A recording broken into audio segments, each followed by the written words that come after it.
Dear friend, आज हम class 10 का एक्सरसाइज 8.1 का क्वेश्चन नंबर 3 करने जा रहे हैं। तो क्वेश्चन नंबर 3 में क्या बोला है पहले पढ़ लेते हैं। तो हम लोग को 15 cot a is equal to 8 दिया है और हम लोग को साइन ए और सेक ए फाइंड करने को बोला गया है। तो हम लोग पहले गिवन लिख लेते हैं। तो गिवन है 15 cot a is equal to 8। तो जब 15 cot a is equal to 8 given है तो हम लोग इसे ऐसे भी लिख सकते हैं कि जो हम लोग का cot a होगा वो 8/15 होगा, क्योंकि जब हम लोग 15 cot a is equal to 8 दिया है तो हम लोग जब 15 को इधर ट्रांसफ़र करेंगे तो ये 8/15 आएगा, 8/15 आएगा। तो हम लोग को फाइंड क्या करना है, हम लोग को फाइंड साइन ए और सेक ए की वैल्यू फाइंड करनी है।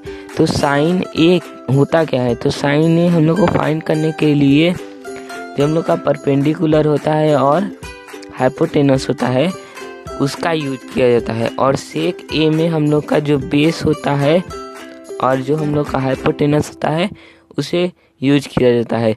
तो हमने यहाँ ट्रायंगल ए बी सी लिया, ये ट्रायंगल आप देख रहे होंगे ए बी सी। तो इस ट्रायंगल में मैंने ये ट्रायंगल लिया मैंने ए बी सी। तो मैंने जब यहाँ पे बी ए की वैल्यू 8 दी है और बी सी की 15, हम लोग को ए सी की वैल्यू नहीं दी है। तो हम लोग को जब तक हाइपोटेनस नहीं रहेगा तब तक हम लोग साइन और सेक ए की वैल्यू फाइंड नहीं कर सकते। तो हम लोग पहले ऐसे फाइंड कर लेते हैं पाइथागोरस थ्योरम से। तो पाइथागोरस थ्योरम आपने पहले ही पढ़ा होगा। तो पाइथागोरस थ्योरम से मैंने इसकी वैल्यू पुट की और हम लोग को आंसर मिला। तो हमने 15 का स्क्वायर प्लस 8 का स्क्वायर किया तो 225 प्लस 64 आया। तो इसको जब हमने सम किया, ये AC के स्क्वायर की वैल्यू थी। ये जो वैल्यू दी है ये AC के स्क्वायर की है। हम लोग को जब AC फाइंड करना यानी कि AC जब निकालना रहेगा AC, तो जब हम लोग रूट जब ये स्क्वायर हटेगा तो ये रूट में आ जाएगा। तो मैंने सम किया तो 289 आया। तो AC मीन्स हो गया √289। जब मैंने 289 को रूट में उसका जब रूट निकाला तो मैंने 17 से पहली बार में दिया 289, फिर 17 से, तो यहाँ 2 पेयर बना तो 17, जो अंडर रूट में था वो 17 × 17, यानी कि जो हम लोग का 2 पेयर बना वो बाहर आ गया।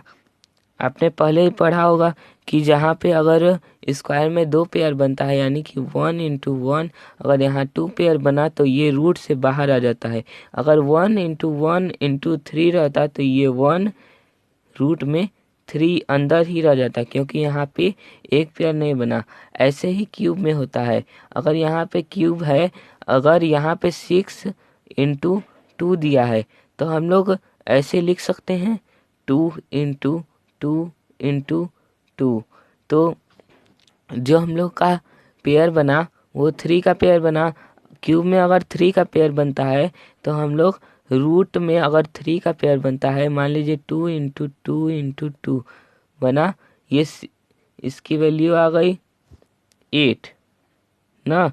तो अगर ये 3 पेयर बना तो 8 का जो क्यूब होगा यानी कि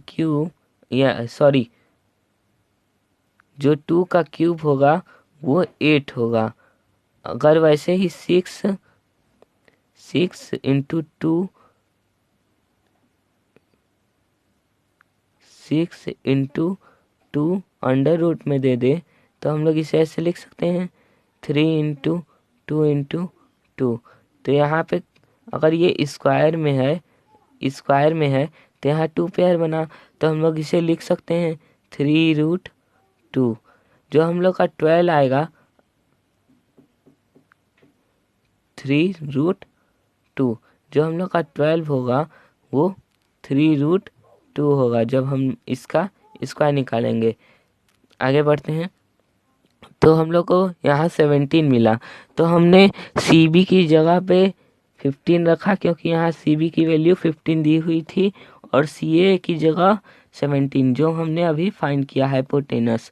और फिर हमने सेक एक की वैल्यू फाइंड करने के लिए बी है यानी कि 8। हम लोग का जो बेस है वो 8 दिया हुआ है, तो हमने 8 पुट किया और सी ए यानी कि जो हमने अभी हाइपोटेनस निकाला 17 आया वो पुट किया, यानी 8/17। ये क्वेश्चन यहीं ख़त्म होता है, आगे की तरफ बढ़ते हैं। Thank you.